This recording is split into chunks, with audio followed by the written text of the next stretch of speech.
안녕하십니까. 지난 시간에 이어서 오늘은 제6절 인간을 중심한 무형실체의 세계와 유형실체의 세계에 대한 말씀을 드리겠습니다. 사실은 이 강의는 상당히 중요한 의미를 가지고 있습니다. 왜냐하면 인간의 탄생도 우리가 자세하게 잘 알지 못하지만은 인간의 또한 삶 또한 우리에게 많은 하나의 숙제를 주고 있지만 과연 이 땅의 삶과 죽음이라는 문제를 오늘 이 시간 다룰 수 있다는 것입니다.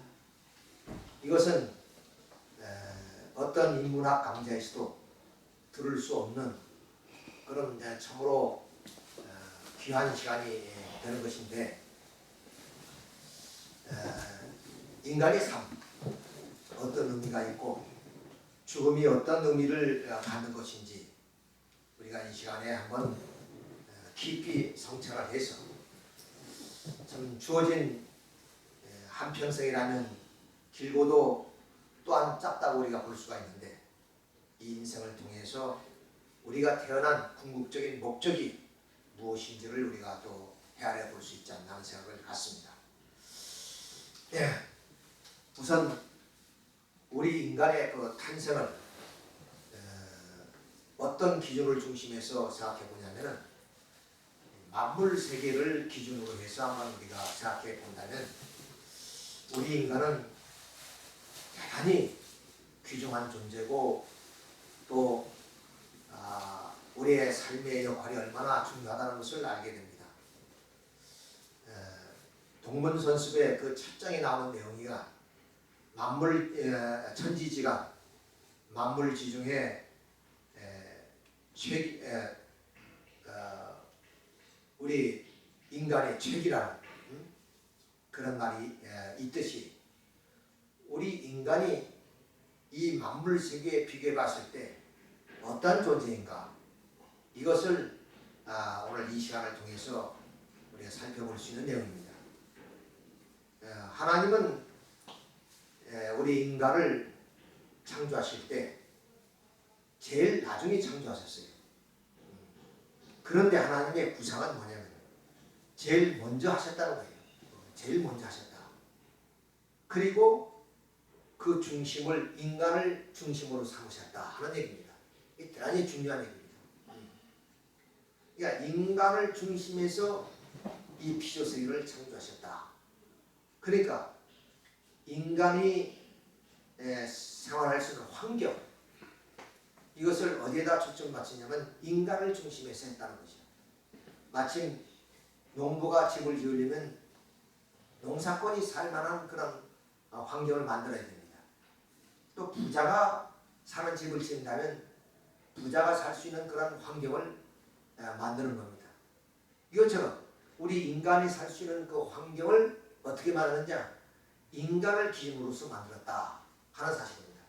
그래서 인간은 마음과 몸, 이성성성으로 되어 있기 때문에 이 몸의 환경, 몸이 살 수 있는 환경, 이것을 우리는 자연계라고 그러죠. 자연계.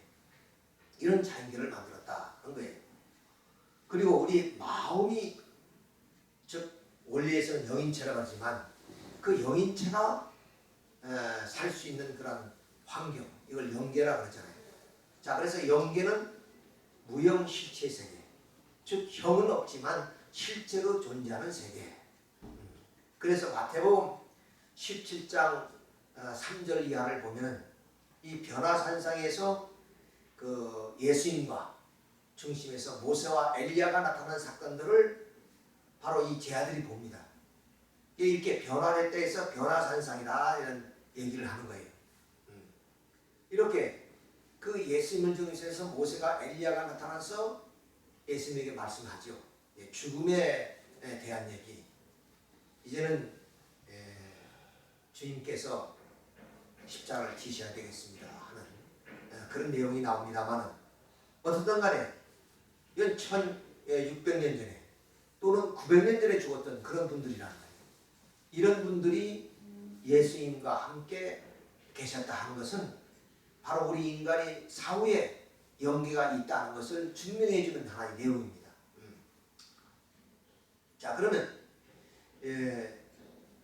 유형세계, 이 자연세계는 유형 실체 세계라는 그건 우리가 형을 가진 실체 세계의 이런 하나의 뜻입니다. 그러면 이런 세계는 어떤 세계냐? 시간과 공간권이 제약되어 있는 시간이죠. 그러니까 순간과 그리고 한정된 삶. 우리의 몸과 마음이 이 자리에 있으면 그 몸이 어느 시간을 초월해서 어디 존재할 수가 없는 거죠. 반드시 시간과 공간에 제약을 받는다. 이 유형실체 세계 존재물은 다 그렇다는 거예요. 그럼 무형실체 존재의 세계는 어떠냐? 시간과 공간이 초월되어 있고 내 마음이 바로 지금 뉴욕도 갈 수 있고 런던도 갈 수 있고 서울도 갈 수 있고 이렇죠. 시간과 공간의 개념이 없는 그런 세계가 무형실체의 세계다. 이것은 무엇을 말하냐? 우리 인간을 기준으로 창조했기 때문에 우리 인간은 이렇게 몸은 이 시간과 공간의 제약 속에서 살아갈 수밖에 없는 자연 환경 속에서 살아야 되고 이 마음이라는 우리 영인체는 바로 시간과 공간을 초월하는 영적인 세계에 살 수 있도록 우리 인간이 창조됐다 하는 것을 여기서 또한 얘기를 해주는 것입니다. 따라서 우리는 이런 두 세계를 합쳐서 천주라고 하는데 보통 우리 사전이나 또는 우리 사회에서는 쓰지 않은 얘기죠. 왜냐하면 천주라는 것은 무형실체 세계까지 합해서 하는 말이기 때문에 오늘 이 세상에서는 이런 세계를 인정을 안 하니까 그냥 우주다고 이렇게 얘기를 합니다. 그렇지만 무형실체 세계와 유형실체 세계를 우리가 천주로 한다 하는 얘기를 드릴 수가 있습니다. 그러면 이 두 세계에는 마치 마음과 몸이 이성성상의 상대적 관계를 가진 것처럼 이 두 세계도 서로 상대적 관계라는 거예요. 이게 상대적이라는 것은 무슨 말이냐? 서로가 개체가 서로의 존재의 목적을 가지고 있을 때는 반드시 서로 이전 관계가 있다는 거예요. 이전 관계. 뗄래야 뗄 수 없는 불가분의 관계. 그런 관계를 갖게 된다. 그것이 상대적 관계입니다. 그러니까 이 자연 세계를 생각한다면 이 세계를 우리가 떼어서 생각할 수가 없고 또 이 세계를 영계를 생각한다면 이 자연계를 우리가 떼어서 생각할 수 없다는 거예요. 그러니 오늘 우리가 사는 이 삶은 영계와 육계를 생각하지 않고서는 따로 생각할 수 없는 그런 입장이 바로 상대적 관계다 하는 거예요. 그래서 지금 마음을 알지 못하고서 그 사람의 몸의 구조를 다 알 수 없는 것처럼 그리고 하나님을 모르면 그 사람이 인생관을 알 수 없지. 우리가 어떻게 살며 어디로 가는지 이런 인생관을 우리가 알 수 없는 것처럼 무형세계를 모르면 유형세계가 실제로 어떻게 완전히 이루어지는지 이걸 잘 모른다는 거예요. 그러니까 이 두 세계는 서로 상대적 관계다. 그래서 무형실체의 세계는 주체의 세계고 유형실체의 세계는 대상의 세계다. 이 주체라는 것은 중심을 말하고 보다 내적이고 이런 것을 의미하는 것이기 때문에 가치를 따져봤을 때 무형실체 세계가 더 가치 있는 그런 세계다는 것을 우리가 말씀드릴 수 있습니다. 자, 그래서 무형실체 세계는 주체의 세계이기 때문에 그 대상의 세계인 유형세계를 통해서 이 주체의 세계가 나타나게 된다 하는 것을 말씀을 드릴 수 있고, 자, 그러면 우리 인간은 마지막 창조를 이제 하셨죠. 이런 인간이 살 수 있는 환경을 다 조성한 다음에 바로 흙과 물과 공기로서 우리 인간의 육신을 창조했습니다. 흙과 물과 공기로 창조했다는 것은 이 자연의 요소로서 창조를 했다. 여기서 우리가 꼭 기억해야 될 것이 뭐냐? 이 인간은 마지막 자연의 요소로 창조되었지만 이 자연은 인간을 본으로 해서 창조됐다 그 말입니다.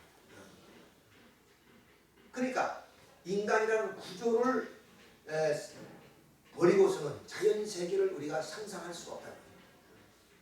인간이라는 그 구조를 통해서 자연 세계를 창조했고 자연의 요소와 소성을 가지고 우리의 육신을 창조했다 하는 그런 얘기가 되겠습니다.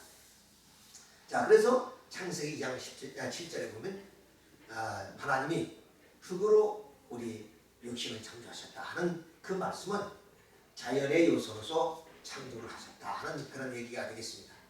그래서 자연의 요소를 이렇게 살펴보면은 즉 흙과 물과 공기라고 하지만 그것을 또 세분화시켜서 해보면 탄소가 18%, 탄소가 제일 많습니다.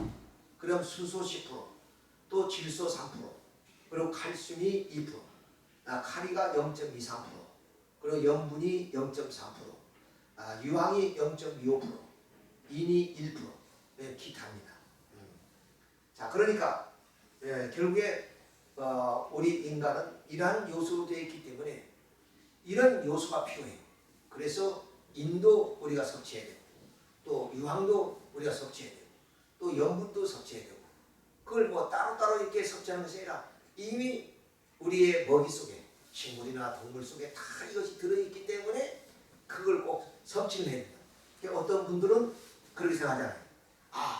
육류는 먹지 말아야 된다.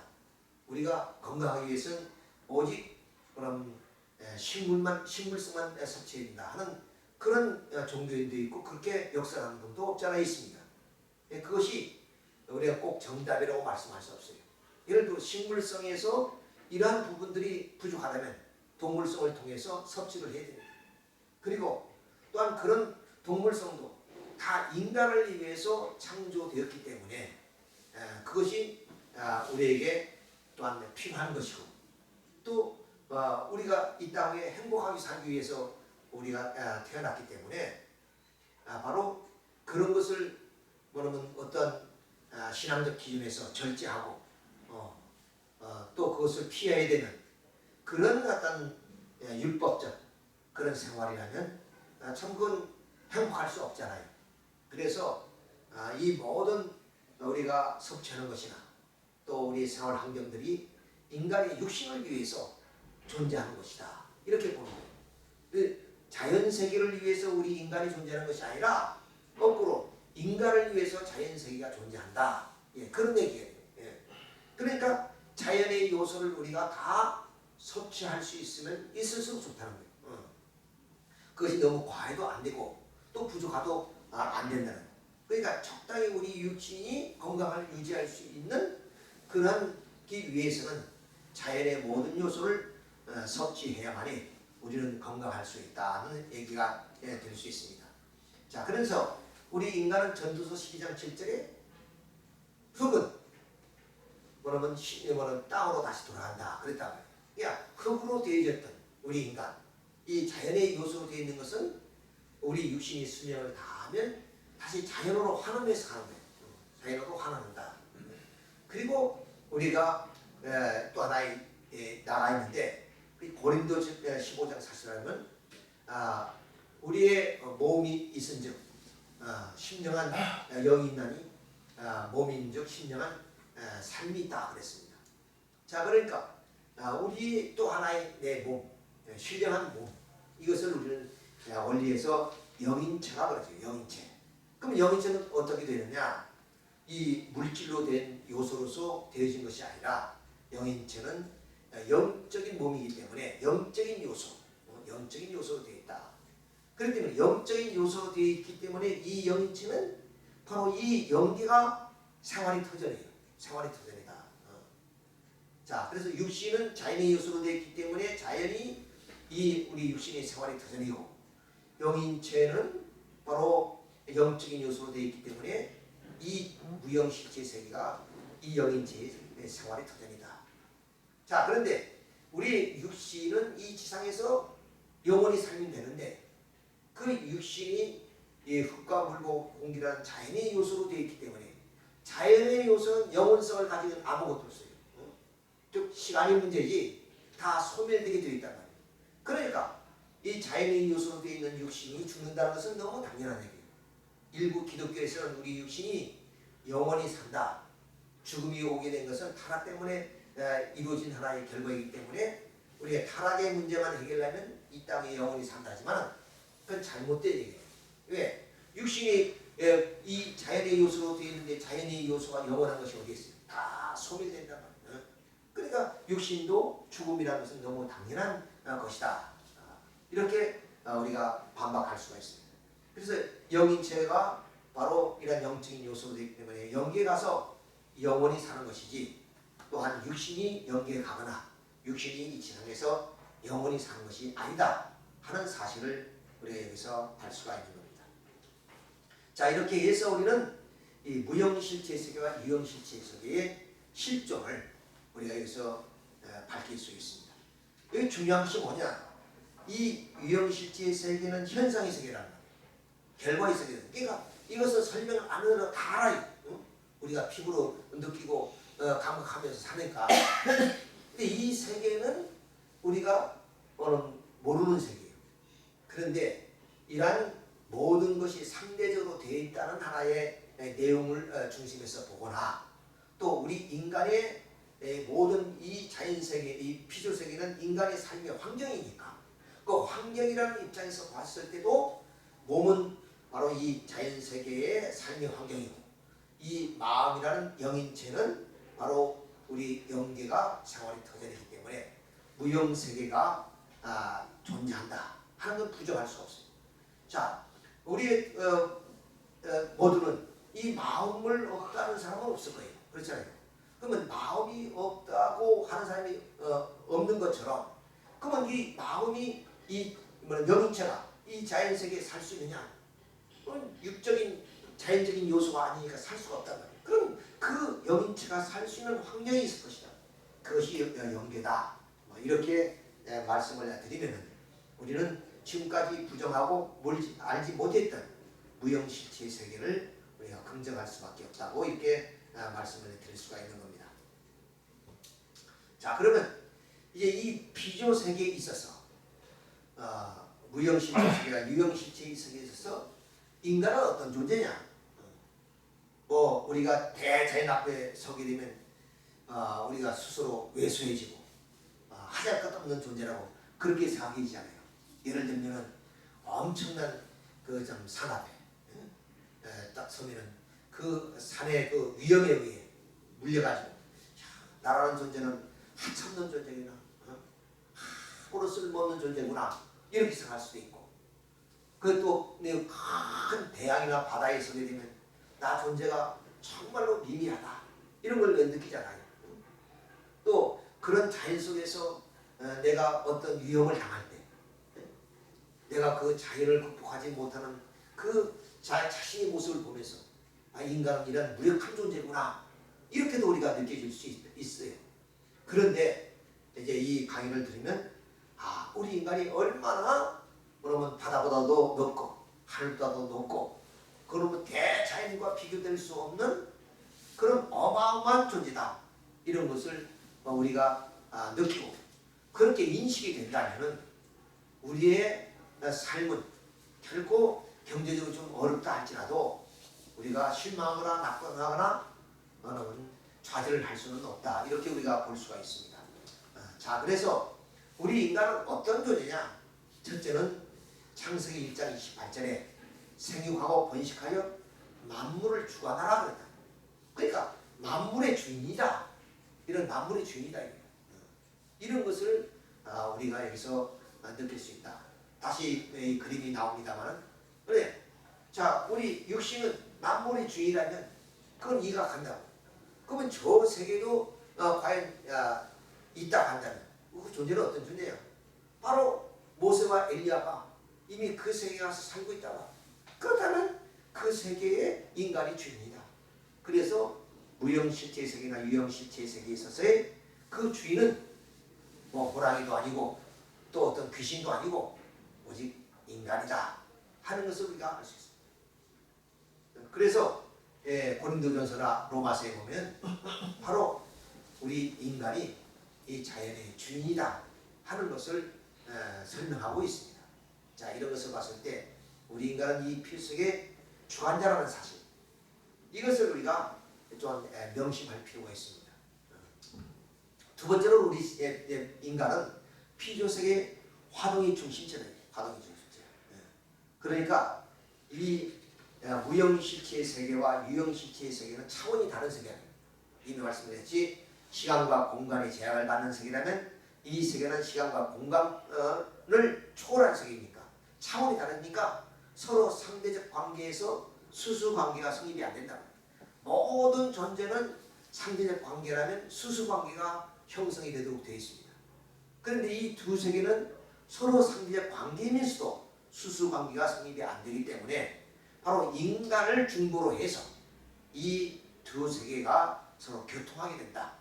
즉 이 자연의 모든 하나의 세계의 이런 내용들은 인간의 육적 오간을 통해서 또 영인진 영적 오간으로 전달이 되고 또 이 무형세계의 모든 사실은 영적인 오간에 의해서 바로 육적 오간에 이것이 뭐냐면 동명현상이 벌어져요. 그래가지고 우리의 생리적 기능으로 그것이 나타나게 된다는 거지. 자, 이래서 결국 인간은 이 피조세계에 없어서는 안 되는 존재예요. 이 두 세계가 교통하기 위해서는 반드시 인간이 이라는 하나의 매개체, 화동의 중심체가 되지 않으면 안 된다. 그래서 인간은 두 세계의 화동의 중심체다. 아무리 이 전 우주나 천체가 높다 할지라도 육신이 그런 주관을 받아야 되고 또 무형세계가 무한한 세계를 할 텐데 영인체의 주관을 받아야 되는 그런 세계. 그리고 두 세계는 인간을 통해서만이 교통이 될 수 있는 그런 세계. 그러니까 인간의 그런 위치란 게 얼마나 대단한 위치냐 하는 것을 알 수가 있습니다. 또 세 번째로 봐서는 이것은 마침 우리가 전파가 방송국을 통해서 우리의 가정까지 들어오는 그런 예와 같은 것이다. 자, 방송국에서 이제 전파를 통해서 어떤 영상본이나 또 음악을 보내주는데 그것은 방송국을 통해서 이 매체인 라디오나 TV를 통해서 그것이 고스란히 나타나게 된다. 그러니까 이 영적인 그 세계에 대한 것이 육신이라는 이 TV와 라디오 같은 것을 존재를 통해서 고스란히 나타나게 된다. 그러니까 영인체와 육신은 두 세계의 매개체요 화동의 중심체가 되는 것이다. 는 사실을 알 수 있습니다. 셋째는 천주를 중심한 실체상이다. 그러니까 이미 여기서 우리가 강조했듯이 바로 이 두 세계는 천주라고 말씀합니다. 그 천주를 합친 것이 바로 인간이다. 그러니까 아까 말씀드린 것처럼 너무나 큰 바위나 또 산 앞에 서면 우리가 왜소해지고 작아지고 하잘 것 없는 존재라고 생각하지만 우리 인간이 이 어마어마한 천체도 어마어마하지만 그와 더불어서 무한한 무형세계를 다 종합해 놓은 것이 내 한 몸이요 내 영인체다. 이런 사실입니다. 그러니까 이제 우리 불교에서 보면 일즉 다, 다즉 일 이런 말이 있습니다. 이게 전체가 하나고 하나가 전체다. 이게 그런 뜻 아니겠습니까? 이것처럼 이 전 우주에 그러면 그것을 축소하니까 나가 되는 것이고 내가 그것을 전개하니까 우주가 되더라. 그 말. 그래서 흔히 그 도인들이 이제 도를 통하게 되면 전 세계를 아주 가슴에 품고 사는 그런 얘기들을 하잖아요. 그래서 하늘을 이불 삼아 땅을 베개 삼아 이렇게 내가 산다. 이런 것들이 뭐야? 그런 걸 느낀 사람이에요. 그 사람. 이 천체가 아무리 크다 할지라도 다 내 속에 있다. 내가 바로 전개시켜서 되어진 것이고 그러니 내 한 목소리에 내 한 그 일념의 세계가 자지우지된다. 이런 도인들이 그런 역량 이런 것들을 우리가 흔히 듣잖아요. 그것이 사실이에요, 사실. 그러니까 우리는 이런 사실들을 잘 인식하지 못하고 인정을 안 하니까 무한히 작게만 보이고 왜소해 보이고 한없이 자연세계는 비교될 수 없는 그런 무기력한 존재 이렇게 생각하지만 그런 존재가 아니라는 거예요. 그러니까 그런 걸 우리가 느끼면 그건 뭐예요? 우리가 돈이 되는 거고 또 그걸 느껴야 되는 거예요. 우리 또 뭐나 통일 식구들 왜요? 이런 엄청난 원리를 들었는데도 내가 이 우주를 비교했을 때 외소한 존재고 보다 끝없는 존재라고 생각한다면 그 원리를 모르는 사람이에요. 응? 배고프더라도 천하가 다 내 것인데 다 이제 내 품 안에 다 들어올 것이다. 이러면 어때요? 배부르게 생각할 수 있을 거 아니에요. 응? 그런 배포와 그런 정신 아버님이 아마 그렇게 해서 오늘까지 모든 것을 극복해 나오지 않았냐. 예를 들어서 좀 형 모습만 해도 좀 여러 차례 가셨고 또 핍박을 받더라도 누구 못지않게 엄청난 핍박을 받고 또 일제 치하에는 그런 고문을 당하고 또 공산당에 들어가서 엄청난 고난을 당하면서도 그 모든 것을 이길 수 있었던 것은 뭐냐? 당신이 존재라는 그거. 당신이 그 존재의 가치를 한 번도 당신은 그것을 잃지 않았느냐? 야, 내가 그 엄청난 핍박 앞에 나는 이거 이길 수 없어. 나는 이것이 마지막이야. 이렇게 생각했으면 어떻게 그것을 극복하겠습니까? 근데 어떠한 바다나 강이나 산이나 어떤 환경하더라도 다 내가 외세운 것이 아니라 이것들은 다 내 품 안에 있는 것이고 내가 다 실체로 전개해서 이것이 되었다 하는 일즉다 다즉일이라는 그런 하나의 신념이 있었기 때문에 이런 것들이 오늘까지 참 우리가 통일교가 발전해 오지 않았나. 그렇다면 그 아버지를 우리는 닮아야 된다는 거예요. 왜? 효자는 부모를 닮는 거 아니겠습니까? 근데 오늘 문제는 뭐냐?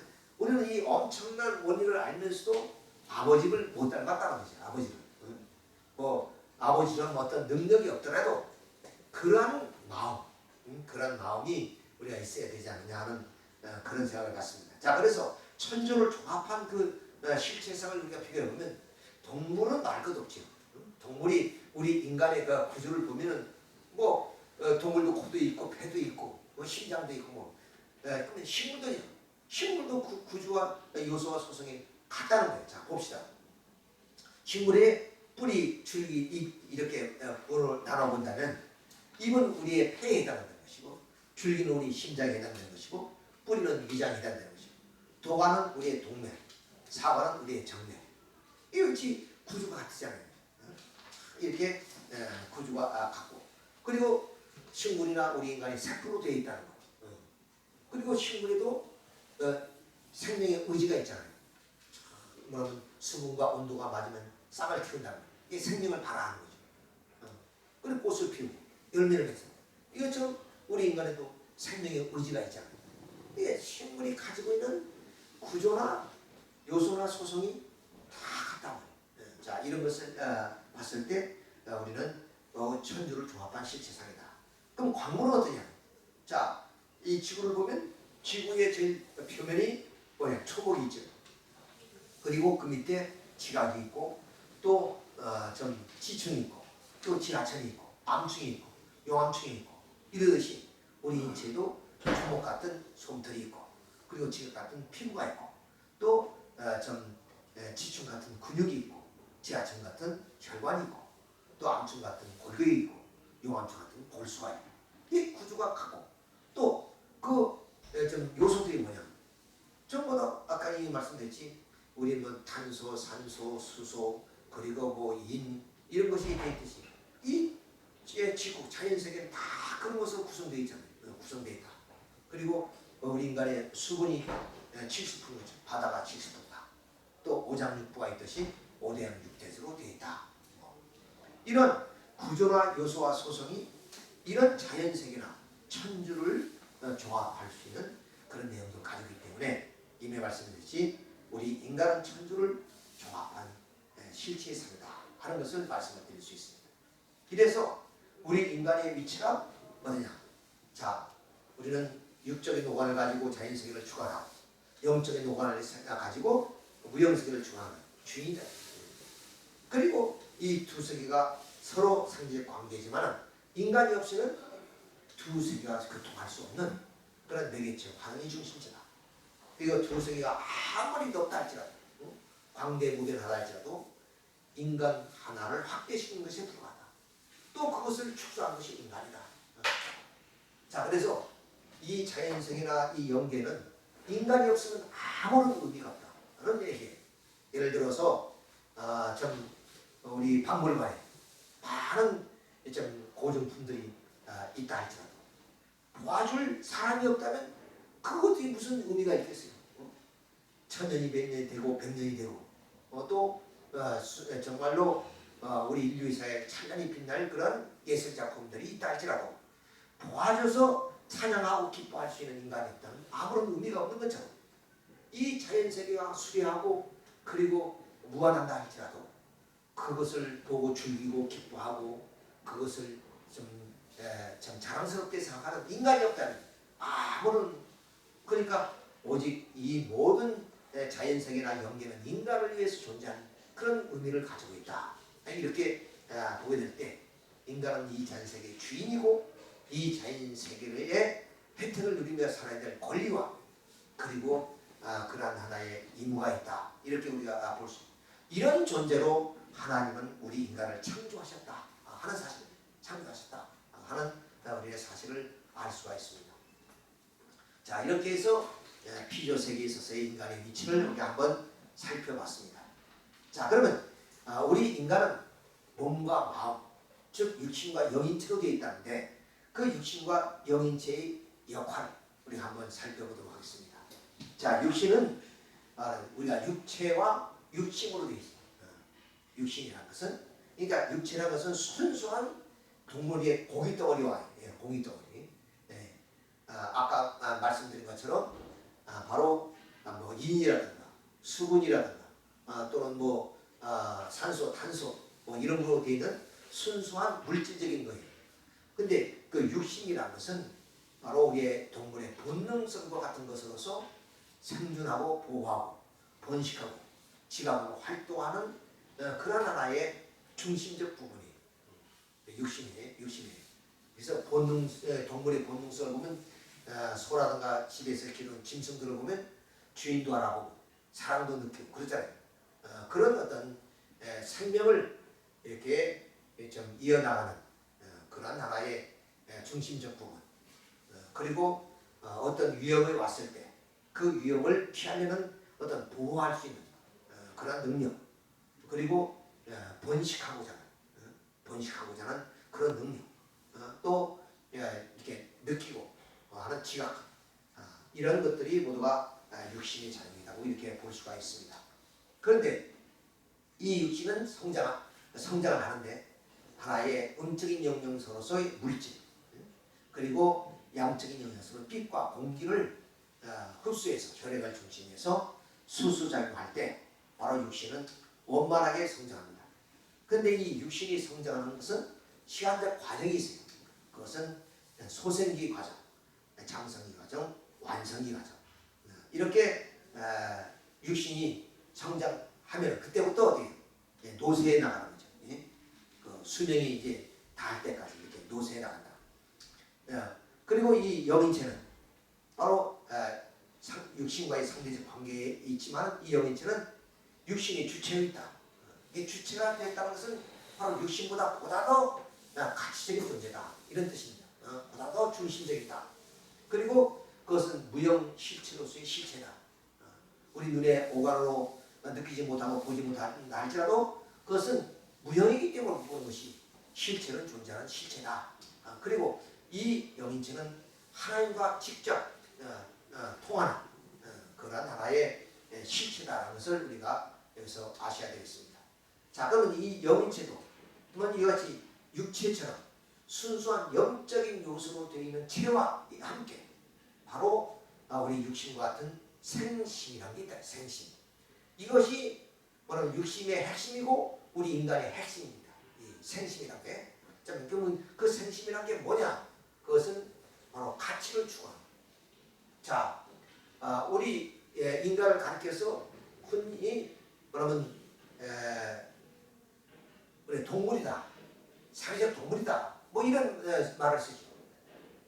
근데 동물은 절대 가치를 창조하지 못합니다. 야성이 있어서 그 야성을 통해서 자연의 순리대로 그렇게 본능적으로 살아가는 거예요. 근데 우리 인간은 이 육신은 본능적으로 살아가지만은 우리의 영인체 가운데 이 생심은 가치를 창조해 나가는 존재다. 그래서 인간과 동물은 전혀 다른 존재다는 것을 우리가 알 수 있습니다. 자, 그래서 인간에는 어디 가치를 창조해 나가는 존재. 그것이 뭐냐? 생심이 작용이에요. 생심이 작용. 그리고 본질을 탐구합니다. 또 뭐냐? 동물이 사색하고, 뭐 동물이 어떠한 무슨 생각하고, 연구하고 이러냐가 본능적으로 살아가는 것 뿐이지. 근데 우리 인간은 어떻게? 보다 더 그럼 우리 인간이 무엇인가? 그리고 그 가치의 척도를 우리가 또한 비교해 보면서 우리의 본질적 삶을 살아가는 그런 존재다. 그리고 또 남을 희생하고 봉사하면서 기쁨을 주는 존재다. 기쁨을 주는 존재. 서로. 그리고 사랑하고 그리고 기뻐하고자 하는 그런 심정. 이것이 바로 생심적 부분입니다. 그렇기 때문에 인간은 전혀 동물과 다른 존재다. 동물에는 이런 생심이 없어요. 이런 본능, 육신 같은 본능성이 있지만 생심이 없어요. 근데 우리 인간에게는 이런 생심이 있기 때문에 전혀 동물과 다르고 또 반면에 가치를 창조해 나가고 본질을 탐구하고 희생, 봉사, 사랑 그런 심령적 존재가 분이 생심이다. 그러니까 이미 말씀드렸지 영인체는 육신의 주체이기 때문에 보다 중심적이고 보다 본질적인 존재가 여기 있다. 근데 우리들은 보다 이 육신을 중심으로서 살아간다는 거예요. 육신을 중심으로서 우리가 살아가는 거예요. 자, 그래서 그럼 이 영인체는 어떻게 성장하느냐? 모든 생명체가 성장하니까 그것은 육신으로부터 오는 생명 요소. 즉 우리가 좀 열심히 봉사하고 열심히 우리가 살 때 기쁨을 느끼고 만족을 느끼잖아요. 그런 요소들이 영인체에 온다는 거예요. 그리고 또 우리 영인체가 살기 위해서는 하나님으로부터의 사랑의 요소, 그걸 생명의 요소라고 해요. 생소라고 해요. 생소라는 것은 생명의 요소, 그걸 다른 말하면 사랑이다. 하나님의 사랑이다. 그런 사랑과 그리고 육신으로부터 생명 요소의 수수작용에서 영인체가 성장해 나간다. 그러면 또 받았으니까 돌려주는 것이 있어. 그것을 생명 요소라고 해요. 그러니까 정말로 내 마음이 기쁘고 즐거우면 배고픈 것도 잊어버리잖아요. 그렇죠? 배고픈 것도 잊어버리고 열심히 자기가 목적을 위해서 갈 수 있는 그런 에너지가 뭐냐? 영인체에서 육신으로부터 요소, 생명 요소의 자원이다라고 볼 수 있어요. 자, 그러면 이미 그 영인체가 성장한다 그러는데 이게 우리 마음 뭐냐? 육신과 생심이 합해졌을 때 그 마음 작용이라고 해요. 마음 작용. 그러니까 그 마음 작용을 항상 우리는 선을 지향 마음은 항상 육신은 물질을 추구하지만 마음은 항상 선을 지향하고 그리고 참을 지향하고 그리고 뭔가 희생하려는 마음 그리고 아픈 것이 있으면 좀 그 고통을 같이 느끼고 슬픈 것이 있으면 같이 그 슬픔을 느끼는 그런 마음. 이것이 뭐냐? 이 육신과 생심의 작용에서 나타나는 작용체는 마음. 그러니까 마음을 아무리 뒤져도 육신 속에 없어요. 그럼 뭐냐? 작용체지. 그것이 실체가 아니라는 거예요. 작용체이기 때문에 찾아볼 수가 없는 거죠. 자, 이렇게 육신과 생심의 작용을 통해서 나타나는 것이 바로 마음의 작용이다. 이렇게 볼 수 있습니다. 자, 그러면 이 영인체는 반드시 어때요? 성장한다. 어떻게 성장하느냐? 여기서 보면은 육신의 요소를 받고 하나님의 생소를 받으니까 영인체가 성장한다. 그렇지? 영인체 혼자 스스로 하나님의 생수만 받아서는 살 수. 왜? 양적인 요소는 있지만 음적인 영양소가 없으니까. 그러니까 그 음적인 영양소는 어디로부터 오느냐? 육신으로부터 온다고. 그래서 육신을 토로해서 성장한다는 얘기가 되는 거예요. 자, 그래서 육신을 토대로 해서 영인체는 육신처럼 소생, 장성, 완성처럼 3단계로 성장하는데 영인체가 성장하는 그 내용을 밝혀서 바로 영흥체, 소생기를 그리고 장성기 영인체를 생명체 그리고 완성기 영인체를 생영체라고 그런다. 자, 이렇게 해서 영인체는 어때요? 반드시 이렇게 육신을 토대로서의 성장해 나가는데, 이렇게 영인체는 이제 육신을 속에서 성장하는 거예요. 그러면 육신은 이것이 물질적인 존재이기 때문에 소멸되어 버리면 어때요? 영인체는 이 지상에서 붕 떠돌아다닐 것이 아니다. 그것은 영계에 가는 것이다. 영계. 왜? 영인체의 생활 터전은 영계이니까. 이 육신이 생활 터전은 자연계지만 영인체의 생활 터전은 바로 영계니까 영계에 간다. 그러면 영계에 가는 순서가 있을 것이란 말이에요. 자, 영영체만큼 자란 영인체는 영영체급 영계에 가는 거예요. 그리고 생명체만큼 자란 영인체는 낙원에 간단 말이에요. 그리고 생명체만큼 자란 영인체는 결국에 완성된 영인체이기 때문에 천국에 가는 것이다. 마침 우리 인간의 소생기의 그런 인간의 모습, 그것은 우리가 뭐 좀 유아나 아동 정도가 되겠죠. 그럼 그 애들은 어디야? 학교 가도 뭐 초등학교 가는 거죠. 그렇죠? 그 애들이 뭐 중등학교나 고등학교나 대학이나 이런 데 갈 수 없잖아요. 이미 육체적으로 정신적으로 이게 어리기 때문에 그에 맞는 환경 속에서 생활하잖아요. 놀더라도 그들 친구, 또 놀더라도 그들이 환경에 맞는 곳에 가고, 배우더라도 그런 환경에 맞는 학교에 간다. 그럼 또 장성기만큼 되면 청년쯤 되겠죠. 그럼 그들이 그런 환경에 맞는 환경에서 산다. 배움도 그렇게 하고. 그럼 완성기는 완전 우리가 성숙된 그런 우리의 육체를 가졌기 때문에 그런 또 환경에 맡겨 사는 것처럼 음식도 그렇게 취하고, 그것처럼 영인체도 그런 환경에 맞는 곳으로 가게 되는 것이다 하는 거죠. 그런데 이런 우리 영인체의 그런 뭐 이렇게 희생하고 봉사하고 사랑하고 이런 모든 감성, 이런 것들은 어떻게 해서 육성이 되어지는 것이냐? 그것은 뭐 말씀드릴 필요도 없이 우리 영인체가 육신을 통해서 성장하기 때문에 육신 생활 속에서 그것이 다 육성된다는 거예요. 육신 생활 속에서.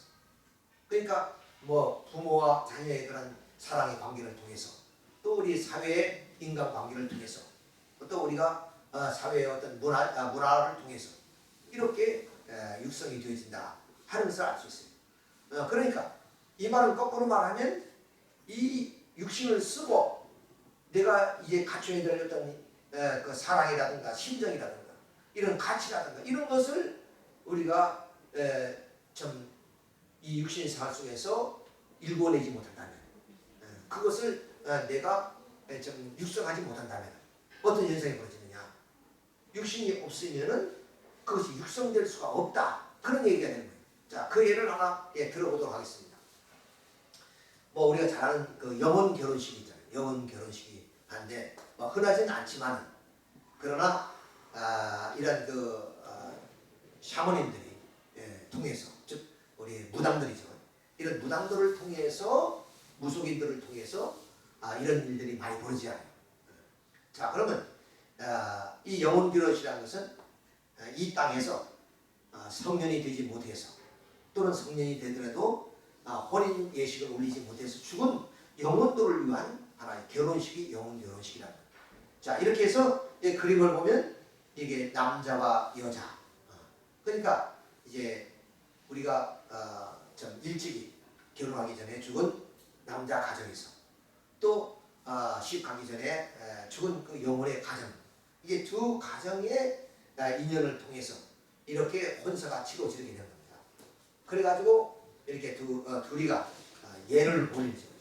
예를 올리고 비록 이미 육신은 없지만 이렇게 그 무속인에 의해서 술잔도 다루고, 그래서 술잔 한 잔을 서로 마주 마심으로 그런 의식을 통해서 이제 부부가 됨을 결정해요. 그리고 음식도 이렇게 혼례 음식을 이렇게 먹고, 그 다음 심지어는 신방까지 차리는 거예요. 그 신방이 대단히 중요하죠. 뭐 우리가 옛날 전통 혼례를 보면은 그야말로 여러 가지 불편한 환경이지만은 반드시 신방을 통해서 부부가 됨을 우리가 이제 알게 되는 거죠. 또 우리 축복에서도 보면은 사별 행사가 그렇게 중요해요. 어떤 경우가 있었냐면 그 제주도 남원연수원에 근무하던 아가씨가 있었어요. 아가씨가 근데 살아보지도 못하고 그 신랑이 돌연히 어떤 사고로 인해서 성화됐단 말이에요. 그러니까 이제 영아 씨는 살아보지도 못했고 무슨 결혼 생활을 이제 3일 행사를 했는데 결혼 생활을 한 것도 아니고 이렇게 해서 이제 홀로가 되는데 너무나 처량하잖아요. 이제 제 축복을 우리가 신랑도 죽고 이렇게 했으니까 제 축복을 이제 받으면 될 것 같아요. 근데 안 되는 거예요. 왜 안 됐냐? 이미 3일 행사를 해버렸다고요. 그러니까 부부가 이런 의식을 통해서만 부부가 된 것이 아니라 이렇게 몸과 마음을 섞었단 말이지. 피를 같이 섞었어. 부부가 되니까 이 사람은 이제 남편은 죽더라도 그 남편은 영원히 누구누구의 그런 남편이고 영계가 있지만 또 이 육신이 쓴 이 여자도 누구누구의 아내가 된 거예요. 그러니까 이 경우는 어떤 거냐? 참 부모님이 위로 축복밖에 안 되는 거예요. 그렇지만 3일 행사를 안 하면 아버님의 성주를 마시고 축복을 받다 할지라도 3일 행사가 안 되면 다시 처녀 축복을 받을 수 있다는 거예요. 그만큼 이렇게 하룻밤을 지낸다는 것은 의식으로는 이렇게 다 이루어졌지만 이제 영혼과 육신이 합했다는 하나의 의식, 첫날 밤이 이렇게 중요하다. 이거까지 다 해주는 거예요. 이렇게 함으로써 비로소 부부의 인연을 맺는다.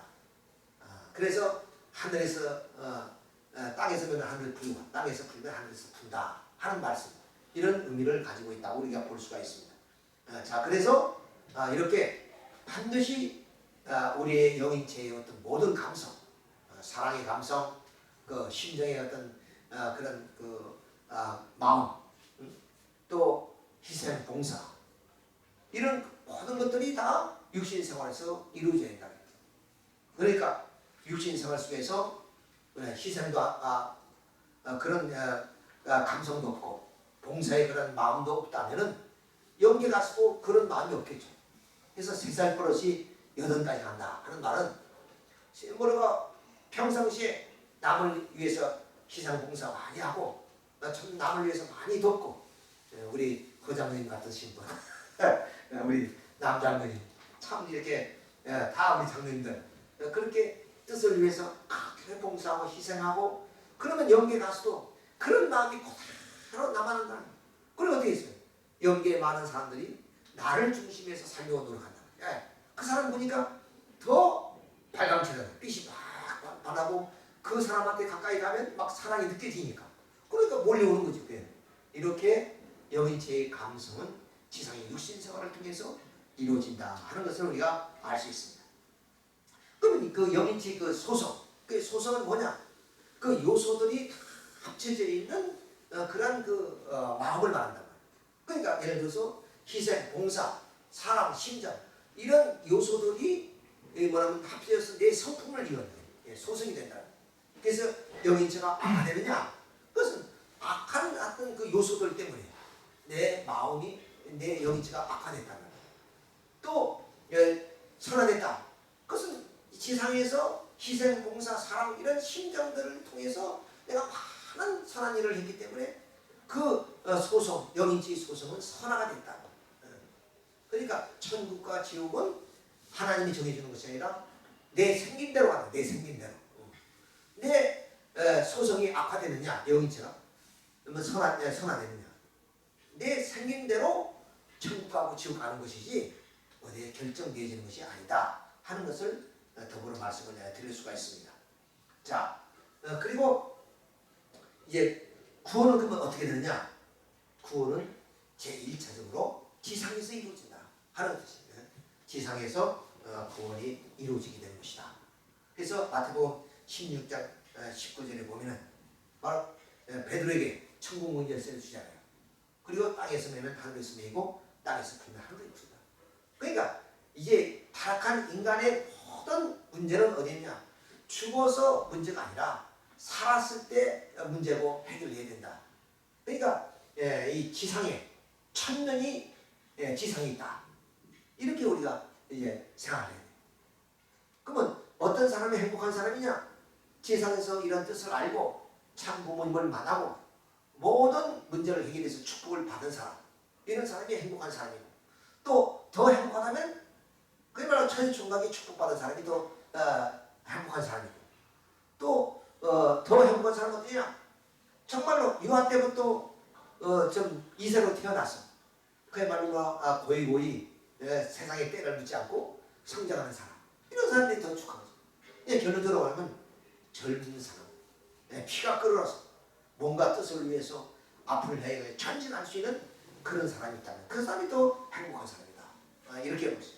자, 그래서 지상 생활이 참 행복한 사람이다.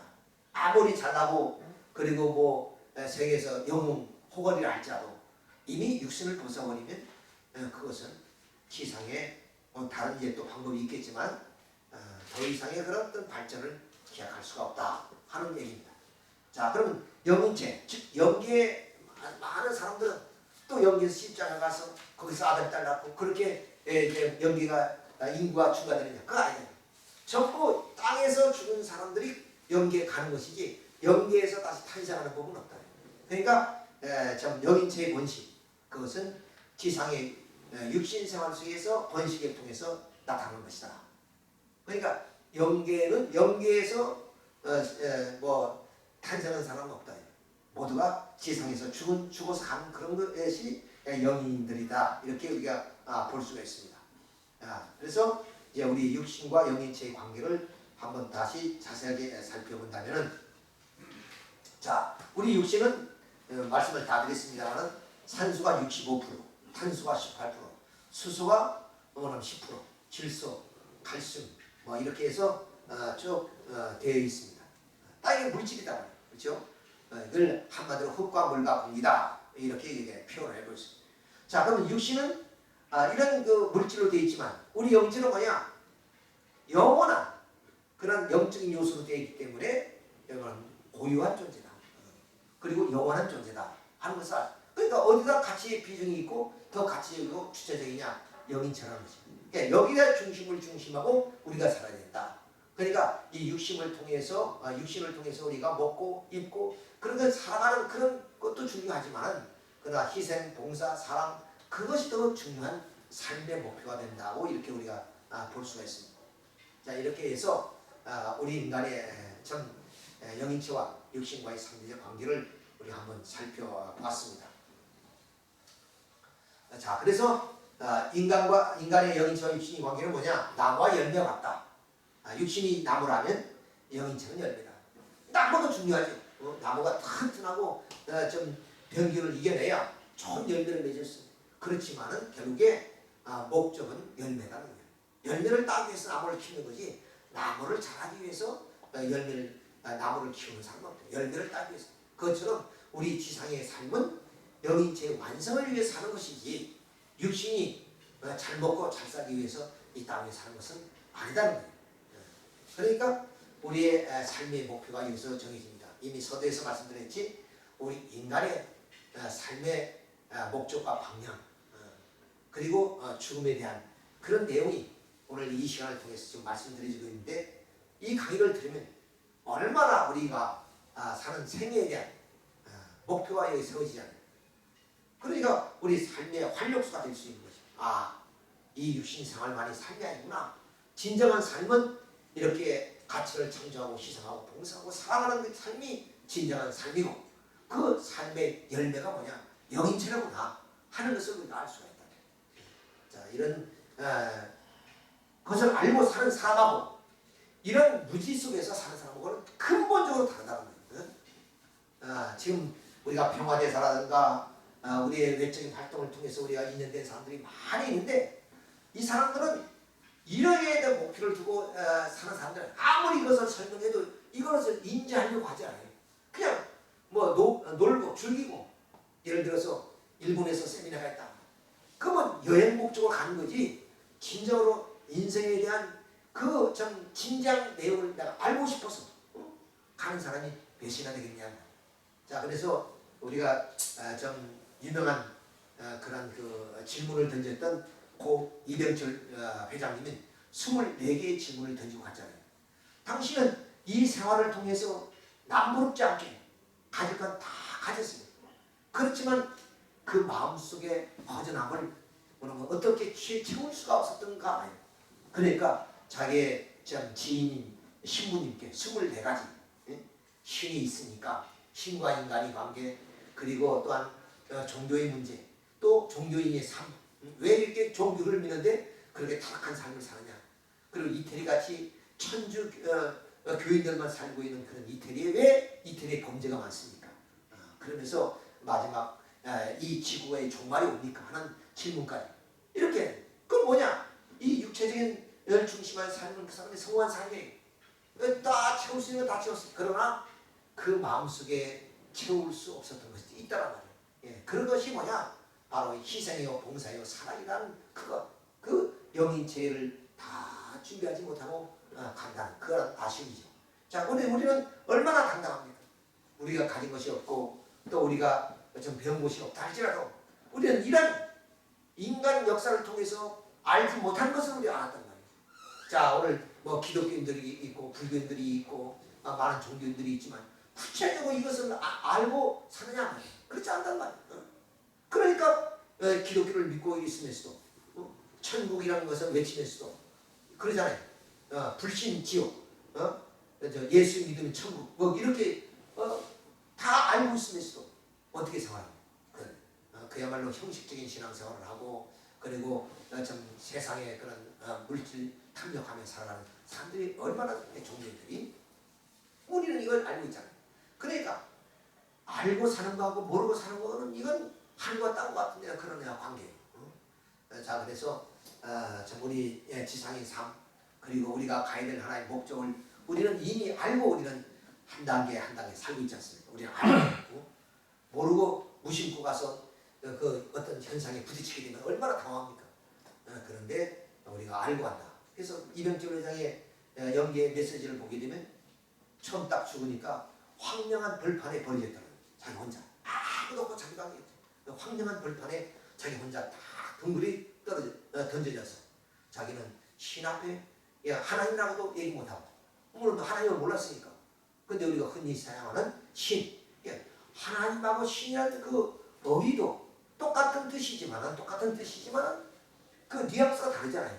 하나님 하면 뭔가 아버지 같은 느낌이 오고 오시고, 그야말로 좀 어떤 인간의 아버지 같은 그런 느낌이 있지만, 신 하면 이건 뭐냐면 귀신의 신자예요. 어떤 귀신 같은, 그런 건 무섭고 그리고 상대할 수 없는 존재, 이렇게 느껴지잖아요. 글을 보니까 신이시여 나를 구원해 주소서, 뭐 이런 그 메시지 내용이 있다. 그냥 자기밖에 없고 황량한 벌판에 자기 혼자 덩그러 떨어져 있는데 너무 겁도 나고 너무 외롭고, 그래서 기도했다가 하나님 신이시여, 여기다 하나님 이렇게 했으면 얼마나 좋겠어요. 신이시여 나를 구원해 주소서. 그래가지고 뭐 그분이 공적도 있죠. 왜냐면 우리나라를 이렇게 좀 부유롭게 할 수 있는 그런 기업체를 만들었으니까, 물론 자기 영리 목적이었지만 그것이 전체적으로 민족의 근대화를 이루는 그런 하나의 내용이 되지 않겠습니까? 그러니까 그런 목적도 공적이라고 볼 수 있는 거죠. 그죠? 어쨌든 간에 그래서 참 어려운 그런 과정을 쉽게 말하면 지옥을 헤매다가 좀 하나님의 큰 은총을 받아서 해방이 되어서 나온 그런 메시지를 우리가 다 읽었지 않습니까? 자, 이런 걸 우리가 볼 때 참 우리가 얼마나 좀 행복한 삶을 살고 있느냐 하는 것을 우리가 여기서 알 수 있습니다. 자, 그러면 이 육신과 생심의 관계를 다시 한번 말씀을 드리면, 우리 육신과 영이체가 있잖아요. 그 육신의 핵심 부분이 뭐예요? 육신이고, 육체의 핵심 부분이, 영이체의 핵심 부분이 생심입니다. 그 생심과 육신이 합한 것이 우리는 작용이 마음 작용이라고 이렇게 말씀을 드렸죠. 자, 그래서 이 생심과 육신이 수수작용하면은 그것이 바로 마음 작용, 마음의 작용이다. 마음의 작용이다. 이렇게 이제 말씀을 드릴 수 있고. 자, 그러면 양심과 본심은 뭐냐? 그것은 양심은 하나님을 중심해서 생심과 육신이 사유기를 이루는 것이 그것이 본심이다. 그러니까 본심, 우리의 양심 작용을 하더라도 나중에 말씀을 드리겠지만 이 본심은 변하지 않는 것이다. 하나님을 중심했으니까 비록 우리가 하나님을 모른다 할지라도 우리 마음속에 어떤 위기가 찾아오면 하나님 아버지 그러잖아요. 그 뭐냐면 우리는 하나님을 믿지 않는 사람도 그런 마음을 한단 말이에요. 그것은 우리 내재 속에 우리의 삶의 내재 속에 그 본심을 불러일으키는 그런 하나님이 늘 작용한다는 거죠. 우리가 느끼지 못하지만은. 자, 그러면 뭐냐?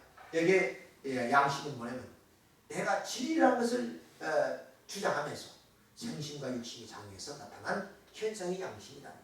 그러니까 공산주의자들이 인간을 어떤 물질적 존재로 보잖아요.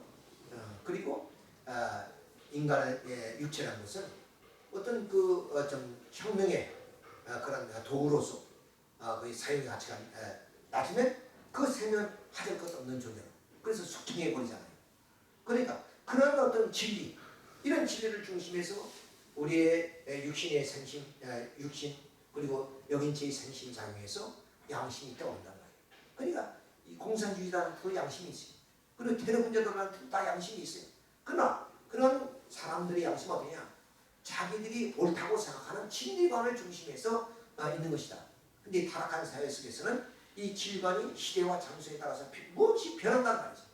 그러니까 양심의 기준도 변할 수밖에 없다. 그러나 양심을 주장하는 사람들이 싸운 이유가 여기에 있다. 즉 어떤 종교라면 종교인의 양심이라는 경전을 중심해서 또 사상가들이 양심이라는 그 사상을 중심해서 또 어떤 전통 문화를 중심해서 이렇게 양심 작용은 각각 달리 나타나는 것이다. 그래서 인간에 따라서 민족에 따라서 환경에 따라서 이렇게 선을 지향하는 양심은 다르게 나타나지만 그러나 본심은 하나님을 중심하기 때문에 절대로 그것은 변하지 않는다. 오직 선만 지향하게 되는 것이다 하는 것을 알 수가 있습니다.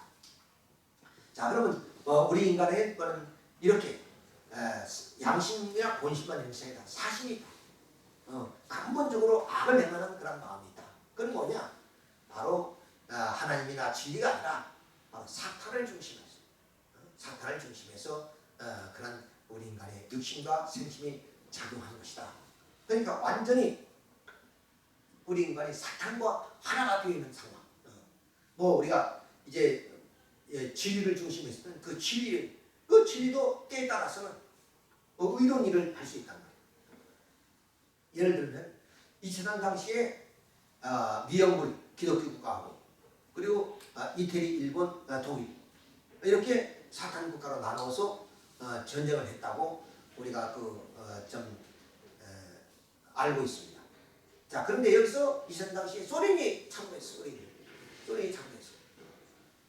그리고 완전히 소련 좀 우리가 사상으로 봤을 때 사탄적인 입장이 있지만은 그러나 그들이 사상을 중심해서 이 참 전쟁 자체가 나쁘다는 걸 알았고 그래서 함께 합류한 거예요. 그렇죠? 예, 그 합류해서 그 전쟁을 종식시키는데 공헌을 했어요. 그건 뭐야? 그들의 어떤 사상을 기준으로 해서 했기 때문에 그렇다. 근데 여기에 이 사심이라는 것은 완전히 자기 중심으로, 이 사탄 중심으로 그런 하나의 작용을 우리는 좀 사심의 작용이다. 이렇게 봅니다. 악만을 지향한다. 이렇게 철저하게 악을 지향하는 그런 관계를 우리가 볼 수가 있습니다. 자, 이제 마지막으로서 인간의 생애 여기서 우리가 말씀을 드리고 갈 것은 생심과 육심 이 작용을 통해서 우리가 양심의 길도 가고 또는 어떤 사심을 마음도 발동하고 있는데 육심을 통해서 무엇을 해요? 바로 육체적인 우리의 생활을 통해서 얻어지는 거예요. 육심은. 예를 들어서 육적인 어떤 감각기관 그리고 물욕 많은 것을 가지려고 하는 이것은 육신이 죽음과 함께 사라지는 거예요. 그러니까 육심은 우리 인간이 죽음과 함께 사라지는 거예요. 그러니까 육심을 통해서 얻어진 것들 예를 들어서 쾌락이라든가 또는 재물이라든가 또는 이상의 어떤 권력이라든가 이런 것은 우리 인간의 죽음과 함께 사라진다는 거예요. 그런데 생심을 통해서 얻어진 것들이 뭐냐? 희생, 봉사, 사랑 이런 것들이라 이것은 영인체가 무영생에 가서 영원히 사는 것처럼 생심이 작용이 나타나기 때문에 그건 영원한 것이다. 그러니까 우리가 빈손으로 간다. 그건 인간의 육체적인 기준을 통해서 왔던 거예요. 그러니까 빈손으로 가는 것이다. 이렇게 보는 거예요. 그렇지 우리는 결국에 빈손으로 가는 것이 아니다. 왜? 육신은 뭐는 가는 것이 아니라 그건 사라지는 것이고 가는 것은 영인체니까 그 영인체 핵심인 생심, 그 생심은 육신을 통해서 쌓아놓은 것이 있다. 그것이 희생, 봉사, 뭐냐면 창조의 어떤 가치 이런 것들이라 그것을 가지고 가는 것이다. 이런 하나의 중요한 내용을 여기서 알 수가 있습니다. 자, 우리 인간이 전 상황 모태에서 상환해서 지상의 탄생을 통해서 결국 우리 육신이 늙으면은 북만상천으로 우리가 떠나는 거죠. 이건 삼시대가 있습니다. 우리 태뇌 생활이라는 것은 바로 애기신 정자가 남자를 만나서 말하면 세포분열이 이루어지면 이런 하나의 애기가 탄생합니다. 그것이 10개월 기간이죠. 이렇게 성장해서 이제 완성하게 되면 바로 출산이라는 과정을 통해서 우리 이상의 삶이 시작이 되어집니다. 그럼 이 생은 뭐죠? 공기를 중심해서 살아가는 세상이에요. 그래서 코가 있고 폐가 있는 것이고 여기서 이제 우리는 시집장가 가서 결혼도 하고 아들, 딸 달고 그 기간이 100년 기간이다. 이렇게 마치게 되면 결국 육신은 물질로 되어 있기 때문에 수명을 다해서 북으로 돌아가고 영인청한이 무영생에 간다. 이것은 마침 청춘이와 나비와 같단 말이에요. 이렇게 좀 나비가 알을 낳고 그것이 이제 청춘이가 돼서 비로소 나비가 돼서 그 나비가 이 자연의 향화와 감미를 느끼는 것처럼 우리 인간도 결국에 죽음이라는 과정을 통해서 영원한 시간과 공간이 초월된 영원한 세계에 가게 되는 것이다. 자, 그러면 그런 세계에 가기 위해서는 탄생의 과정을 통해서 10개월 동안 어머니 복중에 있는데 그것이 지상 생활을 준비하는 기간이다. 그래서 이목구비를 갖추고 코가 있다는 것. 그런 산소가 있기 때문에 호흡하기 위해서 그렇죠. 우리의 모든 오장육부가 있는 것. 그것은 뭐라면 자연의 물질을 섭취해야 되는 것을 알기 때문에 이렇게 모든 것을 갖추는 거예요.